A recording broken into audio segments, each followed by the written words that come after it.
I know आप सभी की बहुत सारी समस्या है कि आप बीकॉम फर्स्ट ईयर में हैं, सेकेंड ईयर में हैं, फाइनल ईयर में हैं। बीकॉम की तैयारी कैसे करें, फाइनल एग्जाम की तैयारी कैसे करें, पास कैसे होंगे, क्या पढ़ना है, क्या छोड़ना है, क्या इंपॉर्टेंट है, क्या अनइम्पॉर्टेंट है, शुरुआत किस विषय से करें, किस चैप्टर से करें। ऐसे बहुत सारे क्वेश्चन हैं आप सभी के माइंड में। कोई बात नहीं, मैं हूं आपका एसडीएम सर, जिसका फुल फॉर्म है शंकर दास मानीपुरी। आज मैं आपको डिटेल से हर एक समस्या पर विचार विमर्श करके आपका समाधान लाने की कोशिश करूंगा। बताऊंगा कि कैसे कम से कम समय में आप बेहतरीन तैयारी कर सकते हैं बीकॉम की, चाहे आप फर्स्ट ईयर में हो, चाहे सेकेंड ईयर में हो, चाहे फाइनल ईयर में हो। ठीक है, तो बिना किसी तरीके स्टार्ट करते हैं आज के इस वीडियो को। वीडियो में एंड तक बने रहना ताकि एक एक बात आप ध्यान से सुन सके और चीजों को बारीकी से समझ सके। सबसे पहले, अगर आप नॉन कॉमर्स स्टूडेंट हैं, शुरू से आपने 11वीं 12वीं से कॉमर्स नहीं पढ़ा है, आप कुछ अलग बैकग्राउंड में थे, वो आर्ट्स मैथ्स साइंस कुछ भी हो सकता है, उसके बाद आपने यहाँ पर अभी कॉलेज में डिसाइड किया कि आप बीकॉम करना चाहते हैं, तो ऐसे में आपको ज़्यादा डरने की आवश्यकता नहीं है कि पिछले तो हमने पढ़ा नहीं है तो ये हमारे लिए कैसे एडजस्ट हम कर पाएंगे। तो थोड़ी सी असुविधा तो हर चीज़ में होगी, क्योंकि बच्चा जब 10वीं से 11वीं में जाता है तब भी उन्हें उतना नॉलेज नहीं रहता कॉमर्स का। बाकी आर्ट्स और साइंस में आप एक एक विषय पढ़े रहते हैं तो थोड़ा बहुत नॉलेज भी रहता है, इसमें आपको एकदम से नया लगता है, तो 11th के बच्चों को पूरे साल भर दिक्कत होती है। अब चूंकि आप उनके मुकाबले माइंड से थोड़े मेच्योर हो जाते हैं, क्योंकि आपकी अवस्था इस समय 18-19 वर्ष की हो जाती है, एटलीस्ट 16 तो पार हो जाती है, तो इस समय बच्चे चीज़ों को बहुत अच्छे से समझ सकते हैं। तो फर्स्ट ईयर में क्या किया गया है, फाइनेंशियल अकाउंटिंग में जो आप 11वीं 12वीं में अकाउंट पढ़े थे उनका पूरा मिश्रण दे दिया गया है, ताकि जो बच्चा इस साल नए सिरे से जो फर्स्ट ईयर पढ़ रहा हो उसको सब कुछ नए सिरे से मिले। ठीक है, तो किसी को डरने की कोई बात नहीं है। साथ ही साथ 12th के जो अधिकतर चैप्टर थे, जो विषय थे, वो आपको सेकेंड ईयर में मिलते हैं कॉर्पोरेट अकाउंटिंग के रूप में। तो हर एक चीज जो आप 11वीं 12वीं में मिस कर चुके हैं वो आपको यहाँ पर मिलता है फर्स्ट ईयर और सेकेंड ईयर में। ये तो हुई बैकअप की बात कि जो बच्चे नॉन कॉमर्स स्टूडेंट हैं वो क्या करें। अब एक ऐसा क्वेश्चन कि क्या पढ़ें, किस चीज से शुरुआत करें, ये उनके माइंड में सबसे बड़ी दुविधा का विषय बना रहता है। वो चाहे फर्स्ट ईयर के बच्चे हों, चाहे सेकेंड ईयर के या फाइनल ईयर के। आप सभी को एक ही बात ध्यान में रखनी चाहिए। वो बात क्या है कि आपके लिए शुरू से क्या टफ रहा है। जब आपने 11वीं 12वीं पढ़ा है और 5 विषय आपने पढ़े हैं, हिंदी इंग्लिश तो कॉमन था, साथ ही साथ आपने अपने कोई भी 3 सब्जेक्ट, जैसे कि मान लेते हैं कॉमर्स के स्टूडेंट ही हैं आप, आपको लगता था कि मेरा अकाउंट सबसे मेरे लिए हार्ड है, मेरे से अकाउंट नहीं बनता, या फिर कोई कहता है यार मुझसे इकोनॉमिक्स नहीं बनता, वो बहुत टफ है, या फिर कोई कहता है मुझसे मैनेजमेंट बिल्कुल नहीं बनता, कोई ये कह सकता है कि मुझसे हिंदी इंग्लिश नहीं बन सकता, बाकी मेरे तीनों अच्छे हैं। तो अलग अलग कंडीशन, अलग अलग समस्याएं आप सभी को होती हैं। तो सबसे पहले मैं ये बताना चाहूंगा कि जिन बच्चों को अकाउंट बिल्कुल नहीं बनता या जिन बच्चों को इंग्लिश में बहुत समस्या है, सबसे पहले उन बच्चों को उस विषय पर प्रॉपर फोकस करना चाहिए साल की शुरुआत से। जब आप एडमिशन ले लेते हैं कि मेरा अगर इंग्लिश कमजोर है तो मुझे इंग्लिश का ग्रामर पढ़ना है, वोकैबुलरी देखना है, ताकि एटलीस्ट 30 नंबर तो मैं उसमें ला सकूं, क्योंकि पूरे 15 नंबर का आपका ग्रामर आता है डूअर्स डायरेक्ट के रूप में, वोकैबुलरी भी पूरे 15 नंबर का आता है, वो टुकड़ों में आता है, मैच द फॉलोइंग आएगा, सफिक्स परफिक्स के रूप में आएगा, ये आपका पूरा 30 नंबर का आता ही है। तो कम से कम आपको शुरुआत से इस विषय पर ध्यान देना होता है जो आपके लिए बहुत टफ होता है। बाकी चीजें क्या होती हैं, थ्योरी सब्जेक्ट है, और थ्योरीज पे आपका क्या टफ क्या कठिन कुछ नहीं होता, बस आपको याद करना होता है, उन चीजों को याद करना होता है जो एग्जाम के लिए बहुत इंपॉर्टेंट है। अब मैं इस मुद्दे पर भी आऊंगा कि क्या इंपॉर्टेंट है, कैसे जाने, क्योंकि जब हम पुस्तक लेते हैं या अजय माला खरीदते हैं तो बहुत सारे चैप्टर का पूरा उसमें विषय सूची में संग्रहण होता है। तो ये एक बहुत बड़ी समस्या होती है उन सभी बच्चों के लिए जो प्रॉपर तैयारी करना चाहते हैं, पर क्या पढ़ें ये उनको एक बहुत बड़ी समस्या के रूप में हमेशा बना रहता है। और धीरे धीरे समय बीतते बीतते लास्ट के 1-2 महीने बच जाते हैं एग्जाम के, और ऐसे में फिर कुछ भी समझ नहीं आता, और ना ही अगर आप कुछ पढ़ेंगे उस समय तो आपके माइंड में वो घुस पाएगा, एडजस्ट ही नहीं हो पाएगा, क्योंकि आपके माइंड में एक असुविधा सी बनी रहती है, दुविधा रहती है कि हम जो पढ़ रहे हैं वो सही है कि नहीं, वो एग्जाम में आएगा कि नहीं। तो कोई भी दिक्कत की बात नहीं है, इस वीडियो को ध्यान से देखना और अपने सभी दोस्तों में शेयर करना, ताकि सभी प्रॉपर माइंडसेट के साथ प्लानिंग करके तैयारी कर पाए और बहुत अच्छे नंबर से एग्जाम में पास हो पाए। यहाँ पर सिर्फ पासिंग मार्क की बात नहीं हो रही, आप फर्स्ट डिवीजन से बहुत अच्छे नंबर ला करके पास हो सकते हैं। तो सबसे पहला पॉइंट, उन टॉपिक्स पे ध्यान देना है, उन सब्जेक्ट पे ध्यान देना है जो आपके लिए बहुत टफ था, बहुत कठिन था, ताकि अभी से अगर आप उसके लिए मेहनत करो तो बाद में मेहनत कम करना पड़े। ठीक है, मैंने एग्जाम्पल इंग्लिश का दे करके आपको समझाया कि अगर वो टफ है तो पहले उस पर थोड़ा फोकस करो। दूसरी बात, सबसे पहले अपने आप को देखो, हर किसी से सलाह लेने की जरूरत नहीं होती। सबसे पहले अपने आप को देखो, आपकी स्थिति कैसी है। दो प्रकार के बच्चे हो सकते हैं, कंडीशन दो प्रकार की हो सकती है। एक वे बच्चे जो कहीं ना कहीं काम कर रहे होंगे, कॉलेज भी साथ साथ प्राइवेट रूप से कर रहे होंगे, ट्यूशन भी कर रहे होंगे। अब ऐसे बच्चे कुछ ज्यादा ही व्यस्त हैं काम में, ट्यूशन में, अदर एक्टिविटी में, इनके लिए पढ़ने का प्रॉपर टाइम नहीं मिल पाता। लेकिन सबसे बेहतरीन तैयारी आप ही कर सकते हैं, क्योंकि जब किसी को पता हो कि मेरे पास पढ़ने के लिए सिर्फ ये 1 घंटा है, तो उस 1 घंटे को बेहतरीन तरीके से प्रयोग करने की कोशिश करता है। वो पूरा का पूरा पढ़ेगा, जिस चीज को उसको बता दिया जाएगा कि भाई मैंने आपको इकोनॉमिक्स के 5 टॉप 5 क्वेश्चन दिए, आपको ये पढ़ लेना चाहिए, तो बच्चा कोशिश करेगा कि उस 1 घंटे में एटलीस्ट एक क्वेश्चन तो अच्छे से याद हो। तो आप ये ना देखें कि आप कितने ज्यादा बिजी हैं, आपको ये देखना है कि आपने जो भी काम अभी डिसाइड किया है, प्राइवेट रेगुलर जिस भी तरह से आप काम कर रहे हैं, आपके पास प्रॉपर कितना समय बच रहा है। सुबह, दोपहर, शाम या रात, जिस भी टाइम में आपको समय मिलता है, प्रॉपर आप 1-2 घंटे सुबह शाम 2 पार्ट में डिवाइड करके निकालिए और अच्छे से किसी 1 या 2 विषय की तैयारी कीजिए। अगर आप 4 विषय भी कर सकते हैं आधा आधा घंटा करके, बहुत अच्छी बात है। लेकिन आप 4 विषय नहीं कर सकते, आप 2-2 या 3-3 विषय करना चाहते हैं, तो बिल्कुल टाइमिंग बनाइए और उसकी तैयारी कीजिए। क्या पढ़ना है, क्या इंपॉर्टेंट है, इस टॉपिक पर भी मैं आऊंगा, ठीक है। दूसरा, आपने सबसे पहले अपनी टाइमिंग बना ली कि मुझे इस घंटे पढ़ना है। तो दूसरा, ऐसी कंडीशन के बच्चे जिनके पास कोई काम करने को नहीं होता, प्रॉपर पैसा वैसा है, घर वाले सहयोग कर रहे हैं, आपके पास फुल टाइम है, आप ट्यूशन भी नहीं जा रहे होंगे, या जाना नहीं जाना वो आपके शौक के ऊपर होगा, आप सिर्फ कॉलेज जा रहे हैं, फिर पूरा आपके पास समय बचा हुआ है। ऐसे बच्चे क्या कर सकते हैं, अपने समय को पूरा का पूरा नष्ट कर सकते हैं, मोबाइल चला करके, टीवी देख करके और किसी से बात करके। बाकी जो बिजी है वो तो बिजी है अपने काम में। आप लोगों को क्या करना है, आपको ये प्रॉपर ध्यान देना है कि पहले कंडीशन के अकॉर्डिंग आपके पास कुछ ज्यादा समय है पढ़ने के लिए, और जिन बच्चों के पास जितना ज्यादा समय होता है वो उसको उतना ज्यादा नष्ट करते हैं। वे सोचते हैं कि यार मेरे पास में पूरा 7 घंटा है, पूरा दिन बचा है, ऐसे करके सुबह निकल जाता है, दोपहर सोने में निकल जाता है, एटलीस्ट शाम को पढ़ेंगे तो शाम तो फिर घूम ले कुछ और करने में निकल जाता है। और ये सब आप सबकी बेसिक समस्या है कि जिनके पास प्रॉपर समय ना, वो घर में रह रहे सो के या मोबाइल चला करके समय नष्ट कर देते हैं। आप सभी को ध्यान में रखना है, आप लोगों को उनसे ज्यादा एक प्रॉपर प्लानिंग करके चलना है। पढ़ने से नींद आना बहुत ही कॉमन बात है, अपने आप को होशियार हैं या गधे हैं ऐसा जज ना करें। मैं भी अपनी क्लास का टॉपर था, लेकिन मेरी भी ये समस्या है कि जब मैं प्रॉपर किसी चीज में पढ़ने को बैठ जाऊं, तो मैं स्थायी रूप से ठीक से 10 मिनट बैठ भी नहीं पाता था अपने टाइम पे, बहुत दुविधा होती थी। तो मैं उसको नष्ट नहीं करता था, यूज करता था।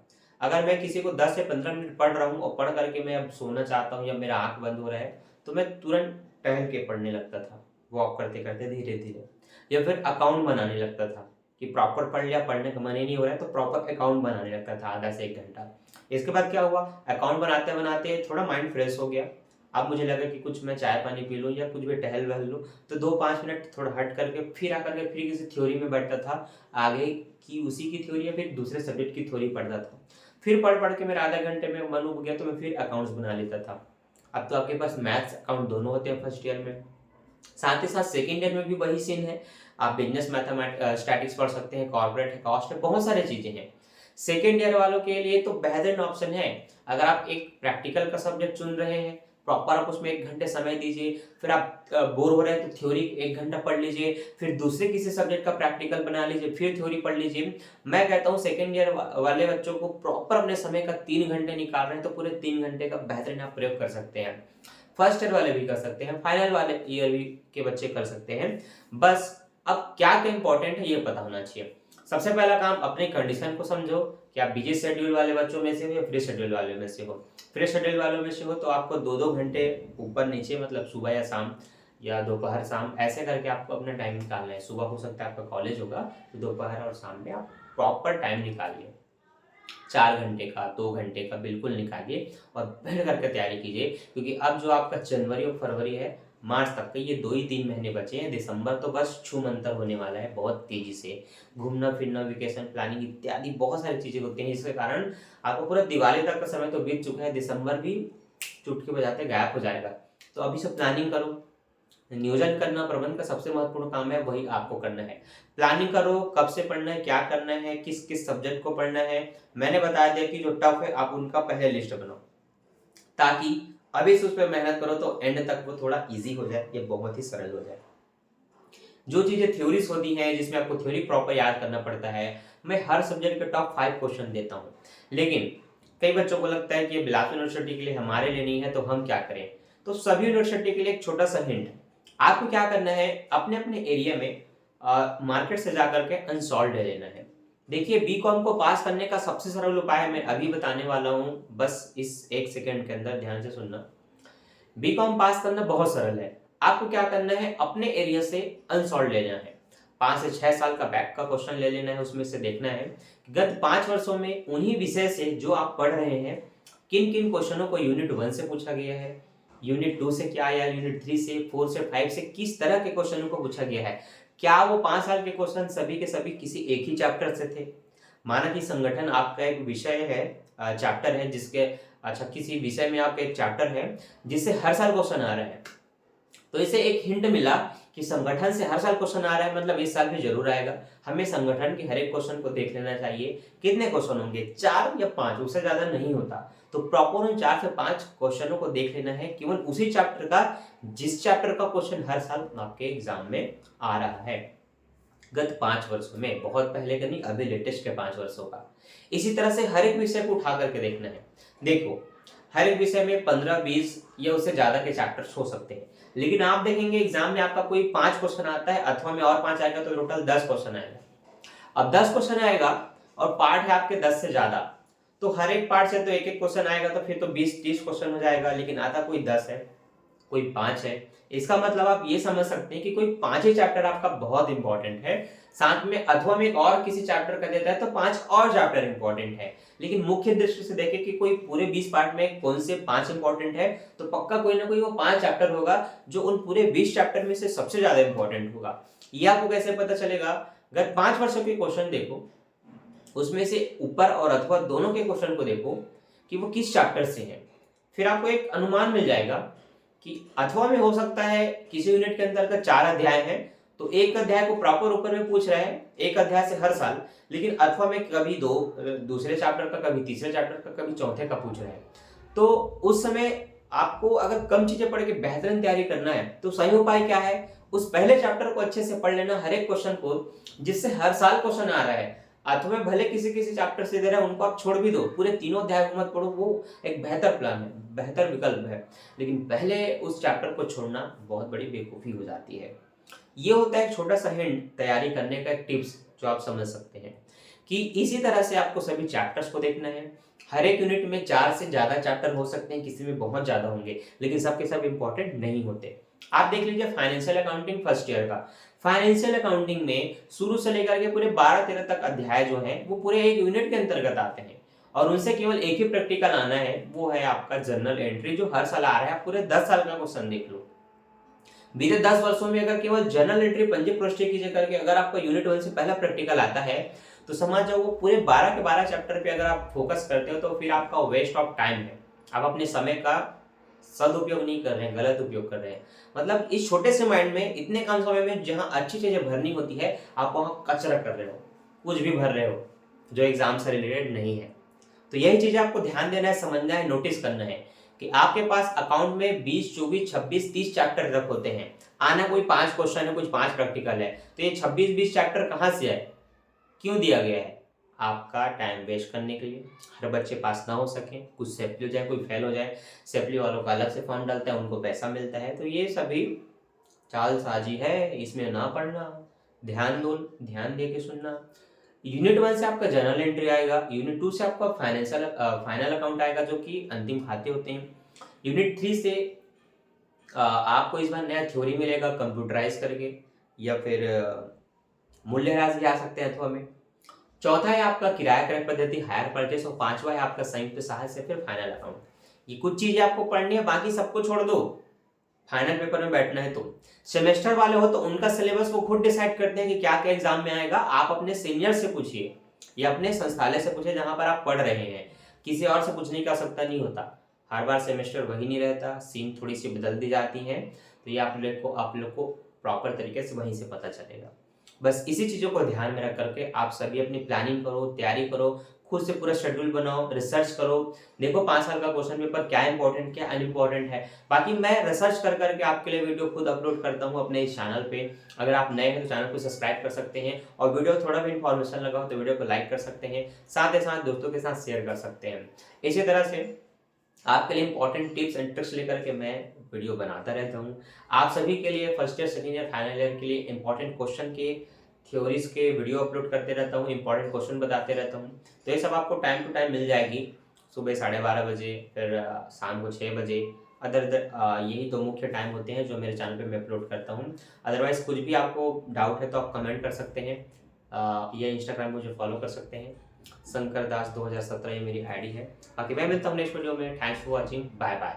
हाँ, कई बच्चे जो प्रॉपर प्रैक्टिकल की तैयारी करना चाहते होंगे फर्स्ट ईयर या सेकंड ईयर के मैथ, स्टैटिक्स, कॉर्पोरेट कॉस्ट का, तो 6261618289 पर मुझे व्हाट्सएप में मैसेज कर सकते हैं, क्लास की इन्फॉर्मेशन ले सकते हैं। मैं आपको ऑनलाइन क्लास देता हूँ, 20 से 25 दिन या 1 महीने में मैं आपका कोर्स भी कंप्लीट करके दे देता हूँ, ताकि कम से कम समय में आप बेहतरीन तैयारी कर सकें अपने किसी एक सब्जेक्ट का प्रॉपर पूरे 75 नंबर पाने के लिए।